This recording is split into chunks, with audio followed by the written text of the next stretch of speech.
All right, folks, today on r/NuclearRevenge, we have a high school sweetheart couple, a backstabbing so-called friend who shares their secrets, and a plan of retaliation involving a dead possum and a brand new truck. Alrighty, let's dive in.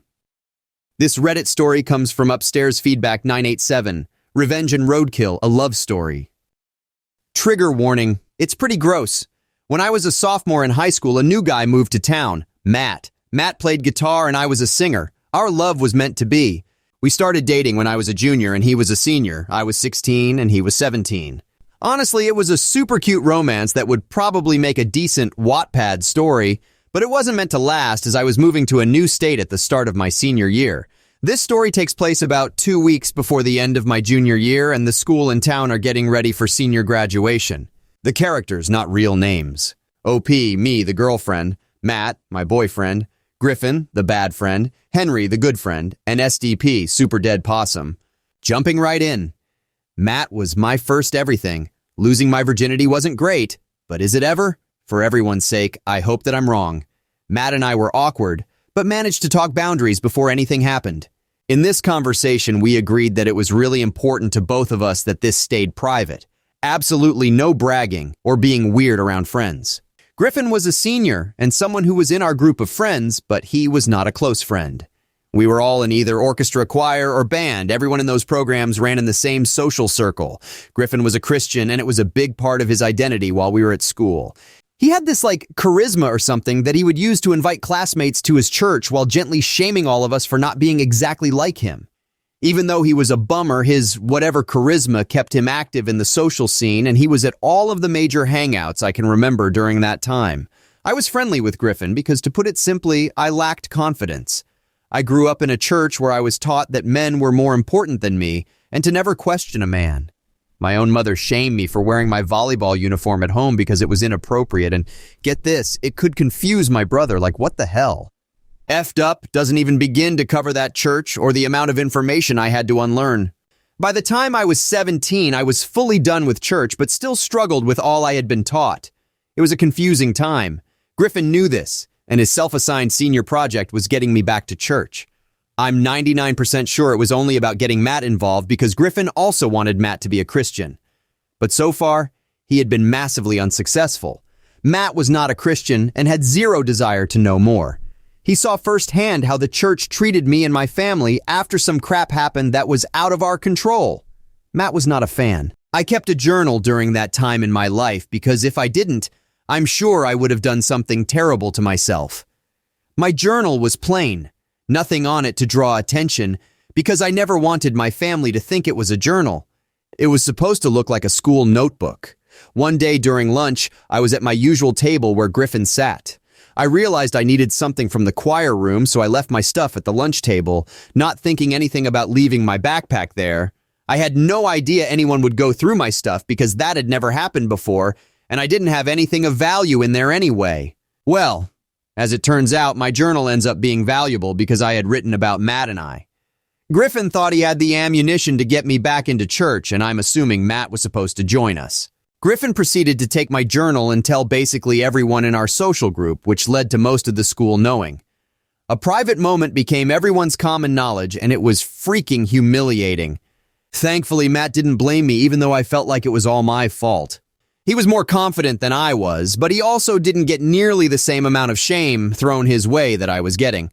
I knew I was leaving in a few months, so I tried to keep my head down and focus on school. I was being called all types of shameful names by people I grew up with. It grates on you after a while. I guess Griffin's plan was to shame me back to church, but instead, all I wanted before leaving town was to ruin Griffin. It took some time, but I got there. Matt, Henry, and I were hanging out at my house after school. My house was backed up to a street that often had roadkill due to being right alongside a huge swath of woods. At this point, I knew that my revenge was going to include Griffin's brand new truck. This truck was literally all he could talk about because it was custom. His parents got it for him as an early graduation present. It was super expensive, and it was perfect. The bottom line is that he loved that truck more than anything he had ever had. I'm not a car person, so I have no idea what the truck was or if it was good, but I do know it was really, really tall. You couldn't see the top of it, which ended up being bad for Griffin, but fantastic for revenge. There was a big, super dead possum on the road behind my house that had been there for what seemed like a week, but I don't remember how many days exactly. Normally, the town was good about sending the guy down our road to pick up roadkill, so it had been there long enough for me to notice it, which didn't happen often. I was staring at the SDP because, well, it was there. I'm staring, Matt starts staring, then Henry starts staring. We start talking about Griffin while we're all staring at this disgusting pile. We're talking and I'm getting mad, madder, and then livid. However, I calm down when I realize we have an amazing opportunity in front of us. Gentlemen, we're going to bag that SDP and put it in Griffin's truck. This wouldn't be quite that simple, so we start brainstorming how we can fully get away with this. Griffin lived in the area of town where it was faster for him to walk to school instead of drive. There was a shortcut through the woods to the school, which made it a 3-minute walk. Driving to school meant that he had to go 20 miles per hour or slower, and one of the cops was always out because of how the schools were placed, so there was no speeding. It still barely took any time, but it was a longer route than the shortcut. Griffin, of course, drove to school. We had a plan.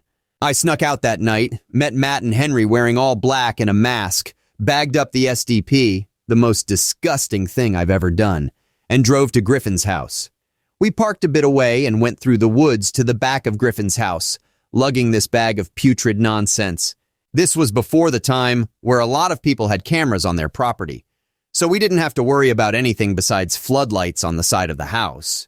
We had decided to put the SDP on top of the truck, knowing that Griffin wouldn't be able to see it, couldn't drive like an a-hole, and wouldn't be taking his truck anywhere besides school. So that SDP was freaking bloated, and if any of you are at all familiar with bloated roadkill, you may know where this is going. SDP was heavy and not going anywhere until this revenge was done. The next day at school, Griffin parks in the student lot like normal, and we go to class like normal. I get called a few names throughout the day, but everyone is normal. I went through that day gleefully awaiting the final bell, knowing Griffin was in for a nasty surprise. This is happening 2 weeks before graduation in a very southern state. It was hot as hell where I grew up, and it was 90% humidity on top of that. So the bloated SDP on top of Griffin's car, that SDP did what an old bloated SDP is going to do, which is explode. If you've never experienced this smell, I hope you never do. The final bell rang. Matt, Henry, and I strategically placed ourselves a bit behind Griffin so we could see him once he got to his truck. When you made it to the parking lot, you made it to the smell. It was so horrible. People were gagging, frantically looking around, trying to find the source while covering their noses and sprinting to their cars. I knew this plan was going to satisfy my revenge, but I never imagined this level of chaos. Griffin gets to his car, and because the SDP exploded, he definitely notices it now. Also, his windows were cracked and all the, juice seeped into the roof, down the windows, and the inside siding of the doors. There was no way he was driving home, so he had to call a tow. Griffin started vomiting because he had stood too close to his truck for too long. Matt, Henry, and I were in the music programs and often stayed late, so we stuck around for this whole fiasco, with no one noticing us, and we get to see everything. Griffin manages to get on the phone calling his parents, crying that his truck had been destroyed, and we could hear his dad yelling from the speaker. Eventually, the tow arrives. The guy was gagging but gets the truck loaded up and out of the parking lot. At this point, Griffin had been yelling, crying, and vomiting about his truck long enough that the people who were still at school knew what had happened. And by the following morning, everyone knew. When Griffin came into school the next day, his parents and a guy in a suit were with him. A lot of people knew Matt and I had issues with Griffin. Matt was called to the principal's office, but I never was. I'll never know the exact reason for this, but it is most likely a combination of not having any physical evidence against Matt or myself, and that no one imagined a woman would be involved in a retaliation scheme so disgusting. Griffin, his parents, and guy in suit tried to throw weight around to get some type of punishment for what happened, but there wasn't really anything the school could do to appease them without knowing who did it or having evidence that it happened at school. There were cameras at the school, and it was clear that Griffin arrived at school with the SDP already on his car. Everyone totally knew that Griffin's car was destroyed by Matt, and probably me, but never Henry. There was no reason to suspect Henry. With no proof, though, no one could actually say anything. After that day, people stopped calling me names, and I was mostly ignored until I moved away. If people did have to talk to me, they were polite and to the point.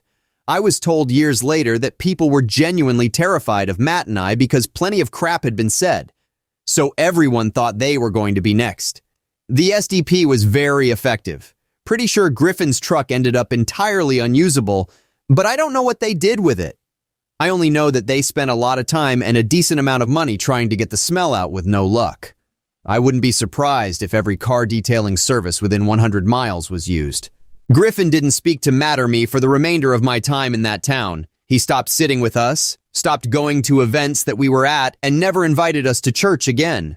I was only around through the middle of summer, but it was long enough to witness a noticeable difference in Griffin's behavior. The graduation ceremony arrived, and being a year younger, I was in the crowd cheering for my friends. This was completely unplanned, but I get giddy picturing his face decades later. I managed to make eye contact with Griffin after he was done walking across the stage. I quickly made an explosion motion with my hands and winked. He knew exactly what I meant. This is the only true drop the mic and I'm out moment I've ever had. Okay, so I've done a ton of these stories now, and I have to say this is probably my favorite revenge story. I mean, where do I even begin? That was a wild ride, to say the least. It's funny how sometimes life's most profound lessons come from the most unexpected sources, like a super dead possum. And let me just say, Griffin, my dude, you really stepped on the wrong toes, didn't you? First off, let's address the real villain here. Griffin, you shame-slinging, journal-stealing, self-righteous musician.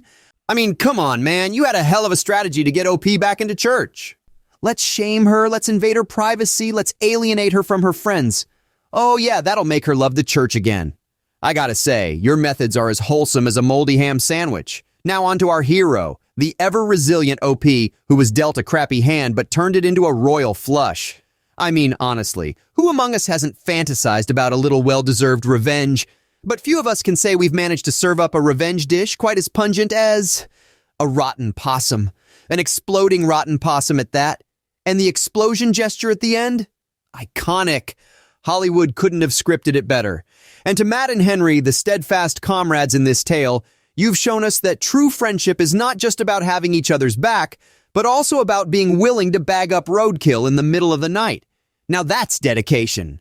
Lastly, Griffin, I hope the smell of the super dead possum taught you a lesson about respect and privacy that no church sermon could. So, folks, let this be a lesson to us all. Treat others with kindness, respect boundaries, and never ever leave your brand new truck within the reach of a scorned woman with a bloated possum at her disposal. Hey, wait! If that nuclear revenge blew your mind, explode that like button like that possum exploded Griffin's pride. Oh, and hey, if you're feeling extra vengeful, don't forget to subscribe and join us for more of these crazy stories. Anyways, stay safe out there in that crazy world. Much love. Peace.